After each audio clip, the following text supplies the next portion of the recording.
রাজধানী উন্নয়ন কর্তৃপক্ষ রাজুকে প্রকৃত অর্থে স্বচ্ছতা ও জবাবদিহি নিশ্চিত হয়নি বলে মন্তব্য করেছেন পরিবেশ, বন ও জলবায়ু পরিবর্তন উপদেষ্টা সৈয়দা রিজওয়ানা হাসান। সকালে রাজুক ভবনে বিশ্ব বসতি দিবস উপলক্ষে আয়োজিত আলোচনা সভায় তিনি এই মন্তব্য করেন। এ সময় রাজুকের বোর্ডে তরুণদের সম্পৃক্ত করার দাবি জানান তিনি। বলেন, শুধু কয়েকজন আমলাকে দিয়ে সমাধান করা সম্ভব নয়। পরিবেশ উপদেষ্টা বলেন, অন্তর্বর্তী সরকারকে অনেক চ্যালেঞ্জ পার করতে হচ্ছে। এ সময় রাজধানীর বস্তিবাসীদের নাগরিক অধিকার নিয়ে কাজ করা জরুরি বলে মন্তব্য করেন তিনি। সরকারের উন্নয়ন প্রকল্পে বস্তিবাসীদের অধিকার নিয়ে অর্জন কতটুকু তা নিয়েও আলোচনা করেন বক্তারা।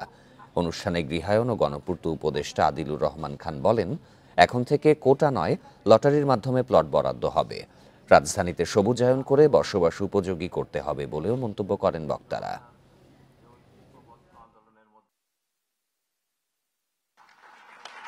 সমস্ত কোটা উঠিয়ে দিয়ে লটারির মাধ্যমে কেন ঢাকা শহরের জমি দেওয়া হয় না?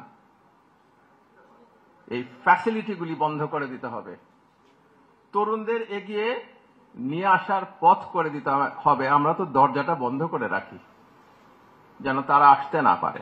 বসবাসের সবচেয়ে অযোগ্য নগরীর যে কলঙ্ক আমাদের বয়ে বেড়াতে হচ্ছে, আমরা তো এত অল্প সময়ে এটাকে বাসযোগ্য করতে পারবো না, কিন্তু আমরা একটা কংক্রিট কর্ম পরিকল্পনা করে ফেলি এবং সেটা থেকে কাজটা শুরু করে দিই।